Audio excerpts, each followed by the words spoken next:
श्रीमद् भागवत और गीता में श्री कृष्ण केवल उपदेशक नहीं बल्कि करुणा, समता और प्रेम के सजीव स्वरूप हैं। नारी के विषय में उनका दृष्टिकोण अत्यंत व्यापक, सम्मानपूर्ण और आध्यात्मिक है। नारी को वे शक्ति, श्रद्धा, सृजन और समर्पण का प्रतीक मानते हैं।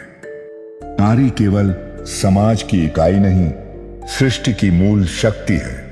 श्री कृष्ण के अनुसार जहां नारी का सम्मान होता है, वहां धर्म स्वतः प्रतिष्ठित होता है। नारी की करुणा संसार को संतुलन देती है और उसकी दृढ़ता धर्म की रक्षा करती है। गोपियों का प्रेम यह सिखाता है कि नारी का प्रेम स्वार्थ से परे पूर्ण समर्पण से भरा होता है। श्री कृष्ण कहते हैं, नारी का प्रेम आत्मा को ईश्वर से जोड़ने वाला सेतु है। कृष्ण दृष्टि में नारी केवल भावुक नहीं अपितु विवेकशील है। द्रौपदी का साहस और गांधारी का त्याग यह दर्शाता है कि नारी संकट में भी धर्म का मार्ग चुनती है। नारी जीवन को जन्म देती है, विचारों को आकार देती है और संस्कारों को पीढ़ियों तक पहुंचाती है। श्री कृष्ण के अनुसार नारी के बिना सृष्टि की कल्पना अधूरी है। जहां नारी का अपमान होता है, वहां अधर्म बढ़ता है। श्री कृष्ण का संदेश स्पष्ट है, नारी का सम्मान ही समाज की उन्नति का आधार है। नारी बिना दिखावे के त्याग करती है। उसका धैर्य परिवार को जोड़कर रखता है। श्री कृष्ण के अनुसार यही धैर्य उसे महान बनाता है। नारी की शक्ति बाहुबल में नहीं, आत्मबल में है। संकट की घड़ी में उसका आत्मविश्वास ही उसे विजयी बनाता है। नारी का हृदय करुणा से परिपूर्ण होता है।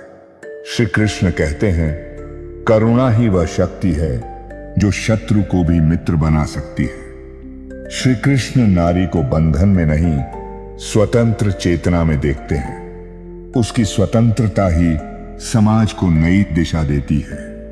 घर हो या राज्य, नारी धर्म की रक्षा करती है। उसका आचरण आने वाली पीढ़ियों का मार्गदर्शन करता है।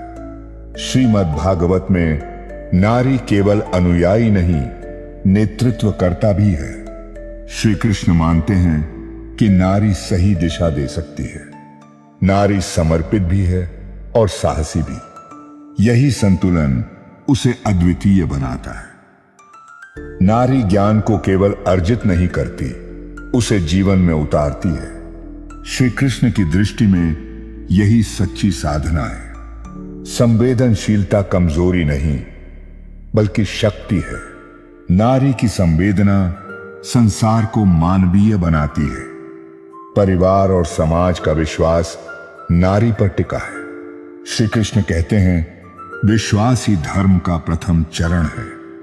संघर्ष के क्षणों में भी नारी अपनी सौम्यता नहीं खोती। यही गुण उसे विशिष्ट बनाता है। समाज में सकारात्मक परिवर्तन प्रायः नारी से ही आरंभ होता है। श्री कृष्ण इस परिवर्तन को धर्म युग की शुरुआत मानते हैं। नारी अपने आत्मसम्मान के लिए खड़ी होती है। द्रौपदी इसका जीवंत उदाहरण है। गोपियों की भक्ति यह दर्शाती है कि नारी की भक्ति शुद्ध, निष्कलुष और पूर्ण होती है। श्री कृष्ण कहते हैं, नारी जब स्वयं को पहचान लेती है, तब वह ईश्वर से अलग नहीं रहती। उसका जीवन ही भक्ति बन जाता है। श्री कृष्ण की दृष्टि में नारी कोई सीमित भूमिका नहीं बल्कि सृष्टि की चेतना है। उसका सम्मान करना स्वयं धर्म का पालन करना है। जब समाज नारी को समझेगा, तब शांति, प्रेम और धर्म स्वतः स्थापित होंगे।